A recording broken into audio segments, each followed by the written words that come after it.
अस्सलामुअलैकुम स्टूडेंट्स हम 9th class की बायोलॉजी का chapter number 4 that is cells and tissues उसको डिस्कस कर रहे थे। हमने अपनी प्रीवियस वीडियो में जो है हम सेल ऑर्गेनेल्स को डिस्कस कर रहे हैं। प्रीवियस वीडियो में हमने प्लास्टिड्स को डिस्कस किया। आज हम एंडोप्लाज्मिक रेटिकुलम को पढ़ेंगे। एंडोप्लाज्मिक रेटिकुलम होता क्या है, इसकी टाइप्स क्या क्या होती हैं, इनके फंक्शंस क्या क्या होते हैं। तो हम इनको स्टार्ट करते हैं। सबसे पहले अगर हम देखें एंडोप्लाज्मिक रेटिकुलम ये क्या है, ये एक नेटवर्क है इंटरकनेक्टेड चैनल्स का, मतलब एक जाल की तरह होता है जो सेल मेम्ब्रेन से न्यूक्लियर एनवेलप तक फैला होता है। मतलब कि सेल मेम्ब्रेन से शुरू होता है और होता होता अंदर न्यूक्लियर एनवेलप की तरफ जो है वो चला जाता है। मतलब कि अगर आपको डेफिनेशन है एंडोप्लाज्मिक रेटिकुलम की तो आप किस तरह से लिखेंगे, endoplasmic reticulum is a network of interconnected channels. Interconnected channels मतलब उसके अंदर जो ब्रांचेस है वो एक दूसरे से कनेक्ट है। That extends from cell membrane to nuclear envelope, जो सेल मेम्ब्रेन से न्यूक्लियर एनवेलप तक फैला हुआ है। ओके, इसके बाद अगर हम टाइप्स देखें एंडोप्लाज्मिक रेटिकुलम की तो हम यहाँ पे दो टाइप्स देखते हैं। एक हम देखते हैं रफ एंडोप्लाज्मिक रेटिकुलम और एक हम देखते हैं स्मूथ एंडोप्लाज्मिक रेटिकुलम। अब रफ एंडोप्लाज्मिक रेटिकुलम क्या होता है, इसका क्या फंक्शन है, स्मूथ एंडोप्लाज्मिक रेटिकुलम क्या होता है, इसका क्या फंक्शन है, अब हम इन दोनों को स्टडी करते हैं। ओके, अगर हम रफ एंडोप्लाज्मिक रेटिकुलम को देखें तो rough endoplasmic reticulum is so named because of its rough appearance. अब हम इसको रफ एंडोप्लाज्मिक क्यों कहते हैं, क्योंकि इसकी अपीयरेंस जो है वो रफ होती है। किस तरह से रफ होती है, इसके ऊपर बहुत ज्यादा इसकी सरफेस पे जो है राइबोसोम्स आके अटैच हो जाते हैं। ठीक है, मतलब बहुत ज्यादा ग्रेन्स की फॉर्म में राइबोसोम्स इसकी सरफेस पे आके अटैच हो जाते हैं और वो रफ अपीयरेंस देती है। तो अपनी रफ अपीयरेंस की वजह से इस एंडोप्लाज्मिक रेटिकुलम को हम क्या कहते हैं, रफ एंडोप्लाज्मिक रेटिकुलम।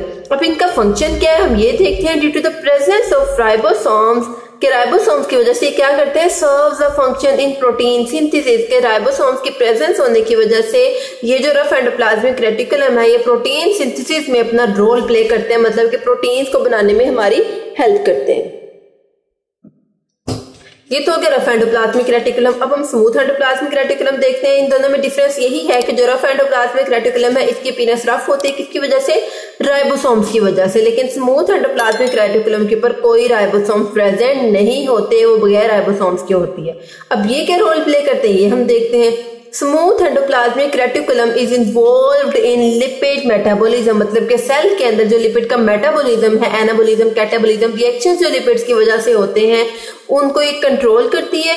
उसके बाद and the transport of materials from one part of the cell to the other. इसके अलावा ये क्या करते हैं, ये एक पार्ट से दूसरे पार्ट तक, सेल के एक पार्ट से लेके सेल के दूसरे पार्ट तक मटेरियल्स को ट्रांसपोर्ट करते हैं वेसिकल्स की फॉर्म में। हम नेक्स्ट ये देखते हैं किस तरह से करेंगे ये। और क्या करते हैं, it detoxifies the harmful chemicals that have entered cell. इसके अलावा एक बहुत इंपॉर्टेंट जो है रोल प्ले करते हैं। क्या करते हैं ये, अगर सेल में कोई भी हार्मफुल या केमिकल एंटर हो चुका है तो उसको डिटॉक्सिफाई करते हैं, मतलब उसका इफेक्ट खत्म कर देते हैं। ओके, तो ये था रफ एंडोप्लाज्मिक रेटिकुलम और स्मूथ एंडोप्लाज्मिक रेटिकुलम। ये आपको एज ए लॉन्ग क्वेश्चन भी आ सकता है, आपको शॉर्ट क्वेश्चन भी आ सकता है, आपको इनमें डिफरेंस भी आ सकता है।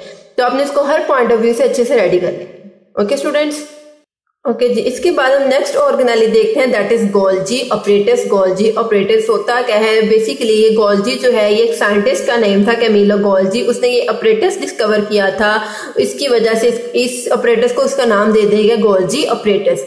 अभी हम ये देखते हैं an Italian physician Camillo Golgi discovered a set of flattened sacs in a cell. उसने क्या देखा कि एक सेल है उसके अंदर फ्लैटेंड सैक्स, मतलब कि एक तह लगी होती है एक दूसरे के ऊपर। इन सैक्स की जो इन सैक्स की प्रेजेंस को देखते हुए उसने इनको गोल्जी ऑपरेटस को डिस्कवर किया।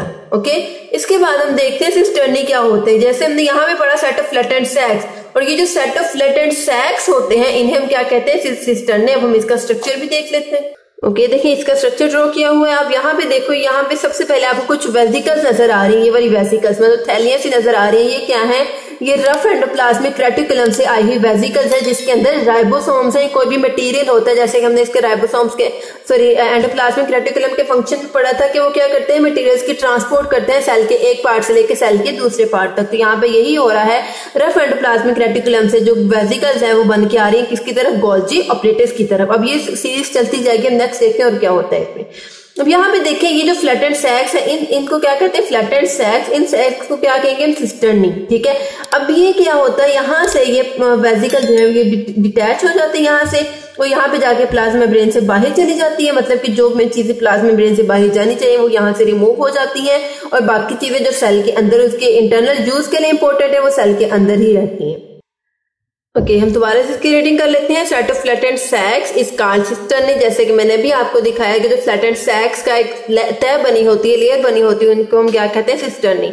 इन this set many cisternae are stacked over each other. क्या होता है, स्टैक का मतलब होता है एक दूसरे के ऊपर ढेर लगा के रखना, कि इस सेट में बहुत सारे सिस्टर्नी एक दूसरे के ऊपर स्टैक की फॉर्म में प्रेजेंट है। और जो कंप्लीट सेट होता है, ये वाला जो कंप्लीट सेट है हमारे पास, इसको हम कहते हैं गोल्जी ऑपरेटर्स। और ये सेट प्लांट सेल्स में भी पाया जाता है और एनिमल सेल्स में भी पाया जाता है। मतलब कि गोल्जी ऑपरेटर्स जो है ये प्लांट सेल की एक भी ऑर्गेनेली है और एनिमल सेल की भी एक ऑर्गेनेली है। ओके, तो अब हम लास्ट में गोल्जी ऑपरेटर्स का फंक्शन पढ़ लेते हैं, क्या फंक्शन परफॉर्म करते हैं। It modifies molecules coming from rough endoplasmic reticulum. क्या करते हैं, रफ एंडोप्लाज्मिक रेटिकुलम से जो मॉलिक्यूल्स आते हैं उनको मॉडिफाई करते हैं, मतलब उनमें कुछ चेंजेस करते हैं, and packs them into small membrane bound sacs called Golgi vesicle. जिस तरह हमने देखा कि वो सैक्स की फॉर्म में आगे सीरीज चलती जा रही है, उन्हें हम क्या कहेंगे, Golgi vesicles. These sacs can be transported to the various locations in cells or towards exterior in the form of secretion। ये क्या करते हैं, ये सेल्स जहां जहां सेल को इन चीजों की जरूरत होती है वहां तक पहुंच जाती हैं, और अगर ये बाहर चाहिए तो बाहर सीक्रेट हो जाती है, मतलब सिक्रेशन के थ्रू बाहर जो है सेल की बॉडी से बाहर एक्सक्रीट हो जाती है। ओके, तो ये था हमारा आज का टॉपिक। आज हमने रफ एंडोप्लाज्मिक रेटिकुलम पढ़ा, उसकी टाइप पढ़ी, उसके बाद हमने गोल्जी ऑपरेटर्स को पढ़ा, गोल्जी ऑपरेटर्स के डायग्राम को समझा। आई होप आपको हर चीज की अच्छे से समझ आ गई होगी। अगर आपको ये वीडियो अच्छी लगी हो तो मेरे चैनल को लाइक कीजिए, सब्सक्राइब कीजिए, साथ ही बेल आइकन के बटन को प्रेस कीजिए ताकि मेरी हर वीडियो की नोटिफिकेशन आपको सबसे पहले देखने को मिले। ओके स्टूडेंट्स, अल्लाह हाफिज।